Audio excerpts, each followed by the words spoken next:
Here's something that I cannot stand about liberalism.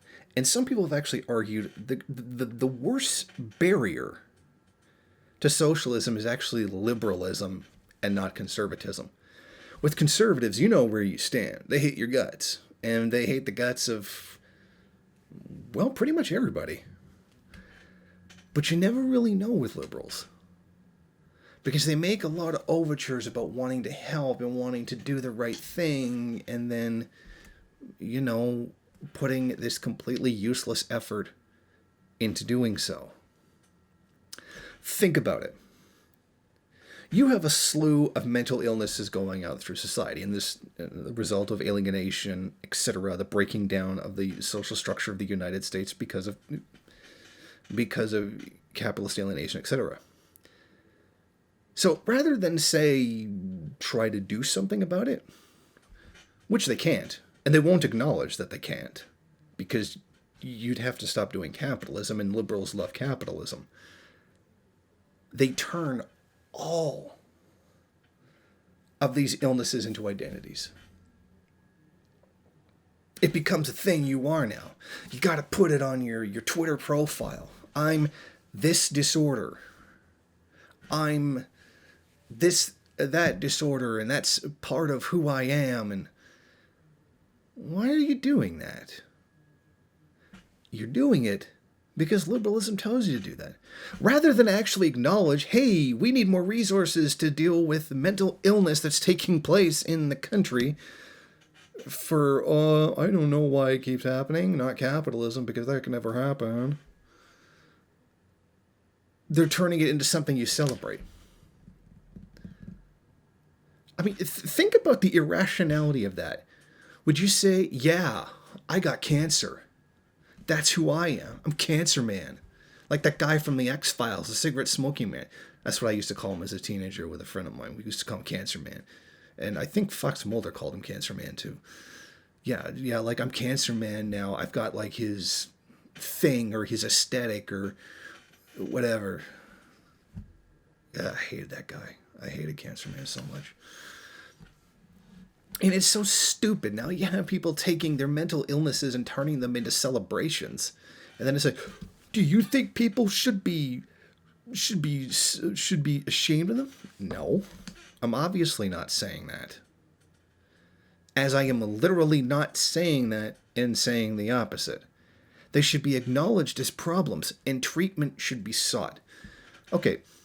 In Canada, we have the thing, Bell Raise Awareness Day, where you raise the awareness of mental health. And I loathe to give a capitalist credit for anything that they've done right, and I'm going to have to, because they are right in this, to bring up the national conversation about depression and other mental illnesses, and that we need more help in trying to deal with them. Now, this is just a marketing campaign for Bell to get their name out there, which is why anytime somebody mentions it, you have to say Bell Let's Talk. That's what it was called. It was called Bell Let's Talk. Noble enough. If you feel you need to take other people's mental illnesses and use it as a marketing campaign for your company and your absurdly high rates. But anyway, why don't we do that without the corporate bullshit? Because that's not how it works. I mean, you can always point out the difference between Canada and the United States, and that things are always slightly better in in Canada than they are in the U.S. But you see what I'm getting at? Like, it's complete nonsense. It's to the point where people don't get help for the mental health issues for two reasons. One, if you're in America, you can't afford it because God knows no one cares. And two, some people are busy celebrating it.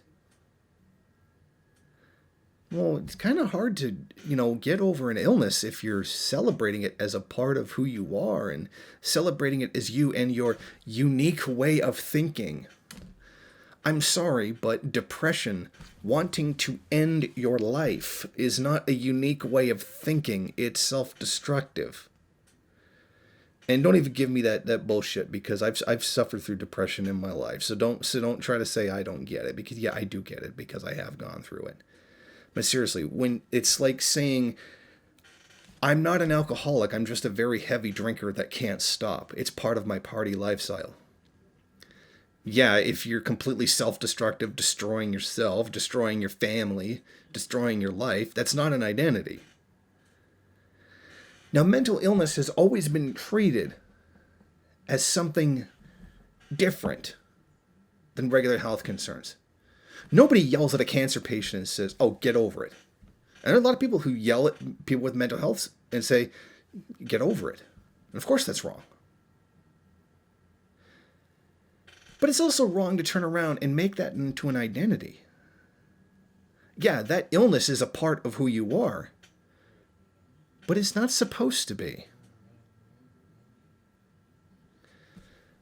You're supposed to overcome it. It's not something that you know, how do I explain this? You see what I mean? The conservative way is to just say, get over it, pretend it doesn't exist, man up or whatever. The liberal way is to just sit there and say, this is what I'm all about. This is me and my ability and my different way of thinking. Look how unique I am.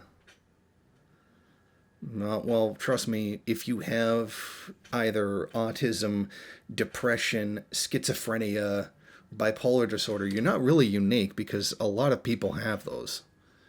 And it really doesn't. These are actually hindrances to your ability to function that are being created, I would say probably a lot of them by capitalism, and probably a lot has to do with diet and other things, which you could also trace directly back to capitalism. So what have we learned? We learned that no matter what problems capitalism causes, they're going to make them worse. And they're not going to deal with them because it costs money. They're either going to tell you it's not a problem and you should ignore it, or they should tell you you should celebrate it and not deal with the problem.